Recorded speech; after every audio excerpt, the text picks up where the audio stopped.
시청자 여러분 안녕하십니까. 지금부터 중국현의 한국정론을 시작했습니다.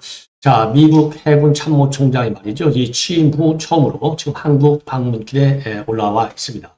자, 그래서 이제 한국, 일본, 괌 이렇게 방문을 하게 되는데요. 1차로 이제 한국에 왔어요.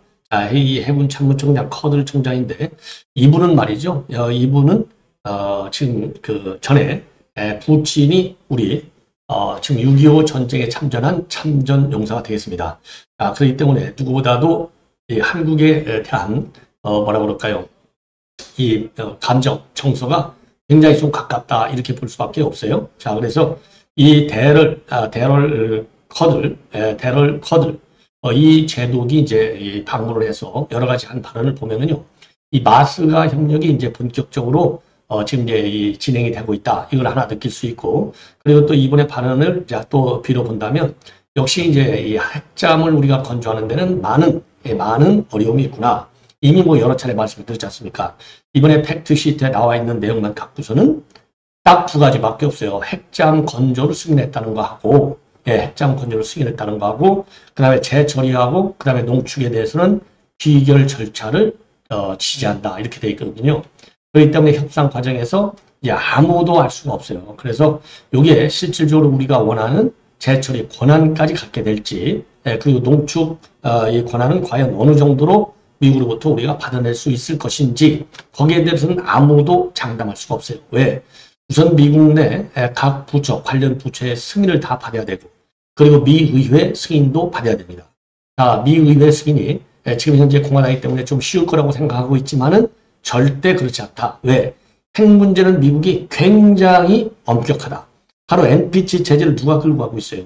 미국이 끌고 가고 있잖아요. Non-Proliferation Treaty. 딱 그래서 그러니까 이제 비확산 조약이죠. 이 비확산 조약을 누가 끌고 가고 있느냐? 바로 미국이 끌고 가고 있어요. 그래서 절대로 상임이사국, 유엔 상임이사국 5개국 이외에는 핵 무장을 승인할 수 없다는 겁니다. 물론 재처리 권한을 주고 그 다음에 이제 농축 권한을 우리가 준다고 해서 우리가 핵 국가가 되는 것은 절대 아니지만은 미국 생각 입장에서는 이거 몰래 이거 핵 국가 되는 거 아니야? 이렇게까지 의혹을 갖고 있는 거예요. 그렇기 때문에 절대로 거기까지 가는 데까지는 지금 산 넘어 산이다. 이렇게 보여집니다. 그렇기 때문에 이번에 어쨌든 간에 첫 발자국을 뛰긴 뛰었는데 이 첫 발자국이 온전한 한 발자국이 아니라 한 발자국이 예를 들어서 10인치짜리다. 그러면요, 1인치밖에는 진도가 못 나갔어요. 대부분이 다 빈칸으로 남아있다 이겁니다. 빈칸으로. 그래서 이제 이게 비판의 대상이 됐는데, 이번 해참 총장이 우리 국내 이 언론과 인터뷰를 통해서도 역시 굉장히 조심스러운 입장을 내놨다. 이렇게 보여집니다. 자, 그리고요, 지금 HD 현대하고 하나오션, 이 현장까지도 전부 둘러봤습니다. 자, 그래서 이제 마스가 하면 우선 제일 중요한 것이 그냥 조선업이 아니라 미 해군 함정에 대한 우리가 이제 정비 수리, 이거 유지, 이거 다 작업, MRO 작업을 우리가 지금 받고 있잖아요. 맡고 있지 않습니까? 그렇기 때문에 마스가 사업이 실질적으로 이제 운행되는 요 아주 중요한 모멘텀에 들어섰다. 이렇게 보여집니다. 그래서 요 내용을 집중적으로 말씀드리겠고요. 그다음에 이제 우리 국내 정치권 문제에 관해서는 지금 1심에서 2심으로 넘어가는 항소를 포기함에 따라서 우려되는 점이 여러 가지가 있어요. 가장 큰 우려가 이재명의 재판에 굉장히 큰 영향을 준다 이겁니다. 굉장히 큰. 그래서 지금 이렇게 항소를 포기한 이유는 민간업자들한테 사탕을 준 것이 아니냐. 너희들 알았지? 입담으로 딱 절대로 끝까지 입담을 해야 돼.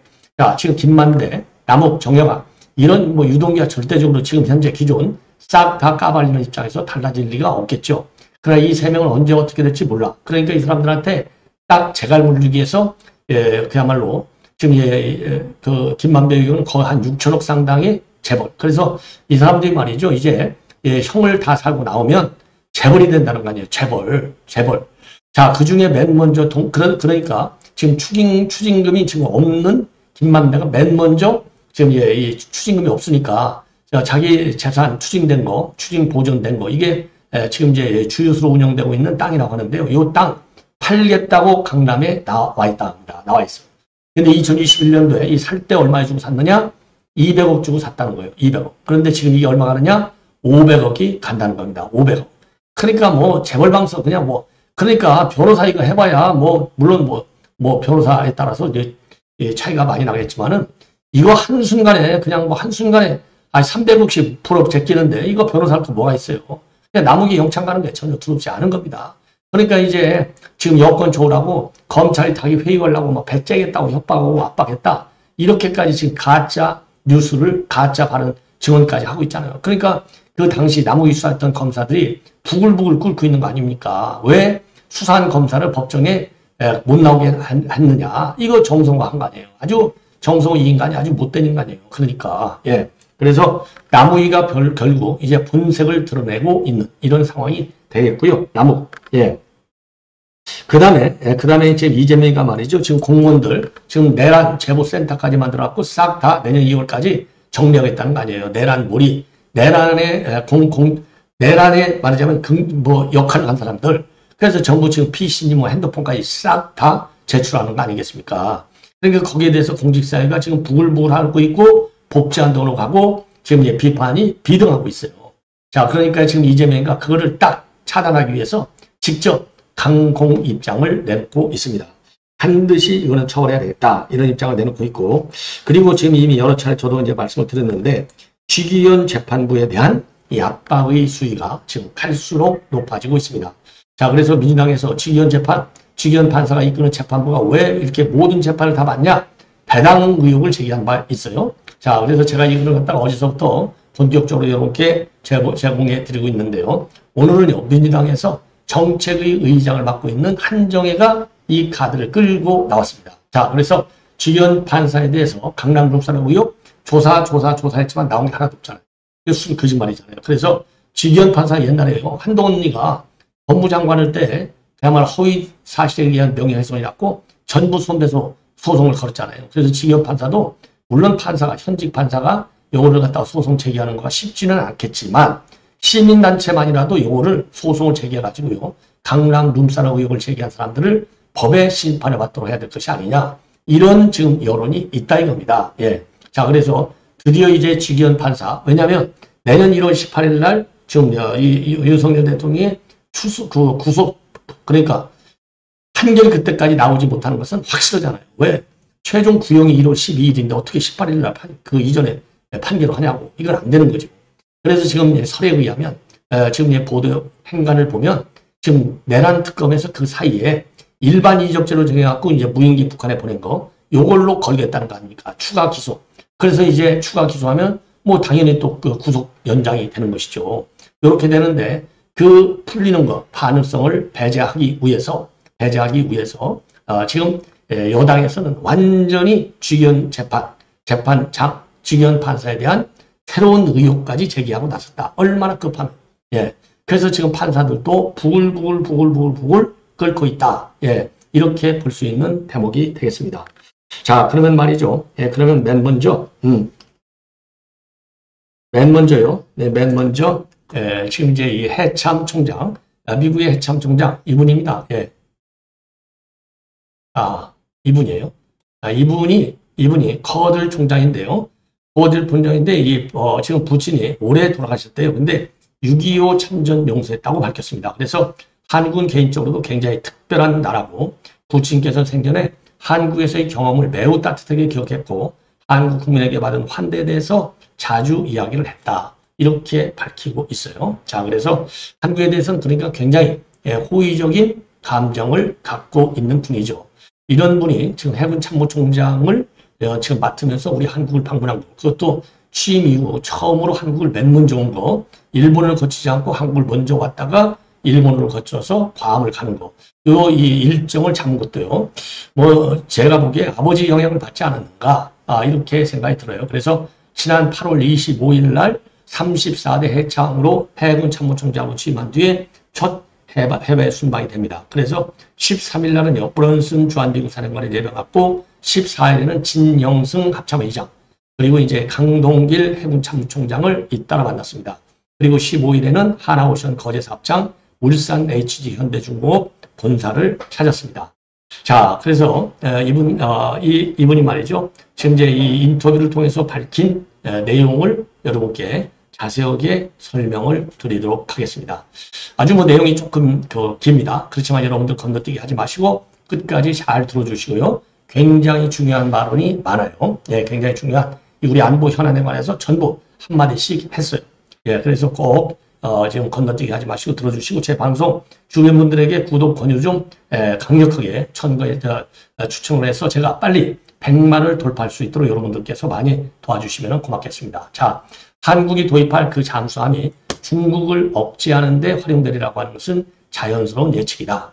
중국을 억제하는데, 카운터하는데, 예, 자연스러운 예측, natural expectation. 그러니까 우리가 만든 잠수함이 중국도 견제해야 되는 건 너무나 당연한 거예요. 이 얘기예요. 이거는 이재명이가 지난번에 말이죠. 예, 트럼프 대통령한테 얘기할 때 우리 잠수함이 필요하다. 그러면서 북한과 중국의 잠수함에 대한 견제가 필요하다. 이렇게 얘기했잖아요.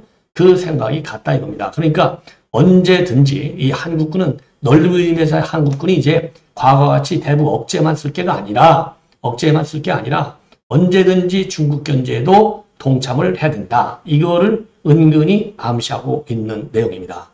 자, 그래서 말이죠. 예. 이 한국도 중국에 대한 우려를 상당 부분 공유하고 있다고 생각한다. 그러면서 그런 얘기를 했고요.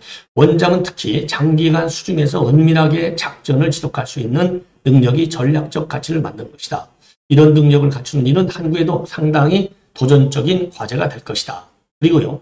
큰 힘에는 큰 책임이 따른다라고 하는 영화 스파이더맨 대사를 인용하면서 한국이 언젠가는 원장을 전 세계적으로 운영할 책임을 지게 되고 전 세계적으로 그러니까 글로벌리 운영해야 된다. 글로벌리 운영해야 된다는 것은 중국을 견제하는 미국의 세계 전략에 동참하라 이 얘기가 되는 겁니다.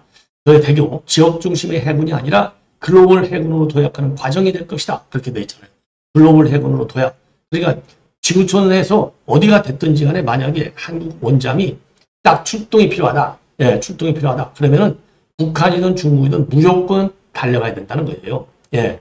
자, 그래서 이 얘기는요.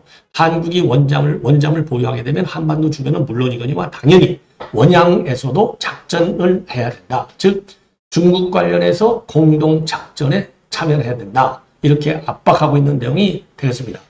다만요. 한국이 자국의 주권 자산인 함정을 자국의 국익에 따라서 어떻게 운영하든 미국이 그 부분에 관여하거나 제한을 쌓아는 아니다. 한국이 원잠을 자국 주변 해역에서 운영하고 그 환경에서 미국이 함께 활동하는 것도 충분히 가능하다. 예. 그러니까 이제 한미, 지금 협업을, 즉, 원자력 잠수함과 관련된 한미 양국의 공동 운영을 굉장히 강조하고 있는 겁니다. 그 다음에 최근에 우리 이제 잠정 조치 수역에서 중국이 3개의 구조물을 설치했잖아요. 그러니까 회색지대 활동이라고 우리가 비판하고 있는데 지금 이 국제사회에서요. 이와 관련해서 전 세계적으로 이거는 우려되는 사안이다. 이런 행태를 방치하면 비정상적 행동이 정상으로 굳어지는 위험이 있다. 한미 양국 간의 이런 활동에 대해서 강력한 억제 메커니즘이 필요하다. 바로 힘을 통한 평화, Peace through Strength라고 하는 접근법이 맞는 전략이라고 보고 있다. 이 얘기는요. 이게 왜 이렇게 전 세계적으로 우려된다 이렇게 되냐면 지금 남중국해, 동중국해 이런 데서 중국의 지금 이 활동이 지금 서해 잠정 조치 수역 안에서 인공 구조물을 설치한 거 똑같아요. 돌 위에다가 살살 해가지고 군사 기지화 하고 있잖아요. 예, 그러기 때문에 이거는 전 세계적으로 우려되는 사안이다. 이렇게 얘기하는 거고, 그래서 강력한 억제 메커니즘이 필요하다. 그리고 힘을 통한 평화. 이거는요, 트럼프 대통령이 기본 입장이 뭡니까? 힘을 통한 평화잖아요. 예. 그러니까 미국의 전략에 지금 맞춰서 한국도 행동해주고, 한국의 중국에 대한 억제 활동은 타당한 것이다. 이렇게 얘기하는 거나 마찬가지가 되겠습니다. 예. 자, 그 다음에 말이죠. 그 다음에 이제 우리 미군 군함, 우리 한국 조선소에서 건조하는 방안에 대해서는 긍정적입니다. 미국에는 존스법이 있고 관련 입법과 규제, 그리고 의회 관심이 뒤따르기 때문에 세부 사항들을 조정해야 한다. 존스법이 처음 만들어질 때 전제로 삼았던 상황들이 지금도 유효한지 재검토할 필요가 있다고 본다. 왜냐하면 해군 함정은요, 미국에서만 지켜져 있거든요. 예, 미국에서만. 예, 그렇기 때문에 이런 얘기를 하는 것이고, 그리고 중국의 대만 무력 침공과 관련해서 한국군이나 주한미군이 일정한 역할을 맡아야 된다. 예, 그러니까 이제 전략적 유연성에 한국도 동의해야 된다. 이 얘기가 되는 겁니다. 한국도 동의해야 된다. 예. 자, 그래서 이와 관련해 가지고 말이죠. 대만 해협 유사시는 전력 총동원에 가까운 상황이 된다. All hands on deck. 얘기는요. 전력을 통해서 그러니까 모든 걸 다 대만 해협이 대만 해협에서 유사 사태가 벌어지면 모든 걸 다 총동원해야 된다. All hands, all hands. 모든 손. 그러니까 모든 손이 on deck. 바로 딱 발동 상태에 있어야 된다는 거예요. 발동 준비 상태. 예. 이분이 이제 해군이니까 덱이라는 말을 쓴 것 같아요. All hands on deck. 전력 총동원 상태가 되어야 된다. 그런 상황에서 각자의 역할과 기여가 중요하지 않다고 보는 것은 순진한 접근이다. 예, 순진한 접근이다. 자, 그러면서요. 역할의 구체적 내용에 대해서는 답을 안 했어요. 왜? 너무 구체적으로 하면 또 지나치게 중국을 자극하니까. 그리고 또 현 이재명 정권과 갈등 요인이 될 수도 있으니까 조심하는 거예요. 문제 상황에서는 제3자가 기회주의적으로 움직일 여지는 항상 존재한다. 억제, 디터런스, 그리고 힘을 통한 평화가 더욱 중요해지고 분명히 일정한 역할은 있을 것이다. 예. 자, 그리고 이제 헤그세스 장관도 말이죠. 대만 유사시 주한미군의 투입 가능성과 관련해서 우리는 전 세계의 많은 위협에 대비하고 있고 한미가 진솔한 대화를 통해서 여기에도 대비할 것이다. 예, 그리고 북한의 핵은 중강, 예, 북한 지금 중국 모두 해군력을 굉장히 지금 키우고 있잖아요. 북한의 영내 위협은 한국이 주의 깊게 살펴봐야 할 대상이다. 미국은 확장 억제 공약을 바탕으로 한국을 방어했다는 약속을 유지하고 있다. 최근 미 전략 핵 잠수함의 한국 기항 등 확장 억제 조치가 이어질 것으로 보고 있다. 이렇게 밝혔습니다. 자, 데럴 커들 제독의 아주 자세한 발언이 되겠습니다. 자, 그리고요. 지금 이제 이 커들 제독은요. 지금 하나오션하고 현대중공업을 방문을 했습니다. 전부 방문해서 이 관련 그 내용을 전부 이 브리핑을 받았고요. 그리고 이제 현대중공업에서는요. 현대중공업에서 세계 최정상급 이지수 구축함 건조하는 거 이것도 현장에서 직접 그래서 다산정약용함에 직접 승선했고 이게 이제 이지스함 2번함, 2번함이고 3번함 건조 현장 그리고 214급 잠수함의 선도함인 소녀리함 창 정비 현장도 직접 둘러봤습니다. 그리고 하나오션의 거제 사업장도 전부 돌아봤어요. 자, 그래서 지금 이제 커든 총장 그야말로 LNG 운반선이라든가 초대형 컨베이선 이런 상선 블록을 제작하는 이 공정도 전부 지켜봤다고 합니다. 예. 자, 그래서 이걸 계기로 해서 말이죠. 예, 이걸 계기로 해서 지금 미국과의 이 회사 협력, 조선 협력 분야가 굉장히 커질 것이다. 이렇게 판단이 되는 대목이 되겠고요. 그리고 남우기가 말이죠. 역삼동 734-15 부지를 최근에 팔기 위해서 내놓았다고 합니다. 이 땅이 과거에는요. 주유소로 운영되는 곳인데 지금 남우기가 대표로 있는 법인 이 NSJPM이 21년도 4월 26일 날 매입했어요.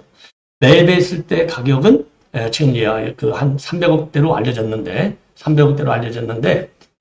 땅 산 가격 4년 7개월 전 지금 가격은요. 참 500억이 넘는다고 합니다. 200원대 시세 차익을 얻는 거예요. 예, 어마어마한 것이죠.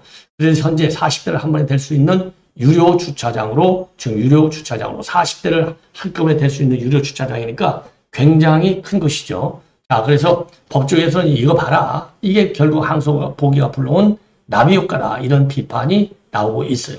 그래서 검찰은요, 1심에서 남욱한테 1,010억 원의 추징을 구했지만 법원은 이거를 인정하지 않았습니다. 그러니까 언제든지 팔 수 있어요. 그래서 이거 팔겠다. 검찰에다가 이제 물어보기도 했고, 만약에 이거를 해제하지 않아, 추징 보전, 요거를 갖다가 해제해주지 않으면 배상권을 청구하겠다. 국가의 배상을 청구하겠다라고까지 지금 밀어붙이고 있는데 벌써 이게 매물로 나와 있다고 합니다. 야, 빠르죠? 빨라요. 어마어마하게. 예. 자, 그래서 이런 그 조치와 관련해서 공범 이재명 뒷배 믿고 배째라 시전 중이다. 이렇게 강하게 지금 이제 한동훈이가 비판하고 있다는 말씀도 여러분께 드립니다. 예. 자, 그리고요. 지금 이제 주기현 재판부에 대한 여권의 공격이 만만치가 않아요. 그래서 한정혜가 오늘 말이죠. 기자 간담회까지 열어가지고 주기현 재판부에는 12.3 계엄 사태 관련 핵심 인물들의 내란, 요 사건이 집중적으로 지정 배당되어 있다.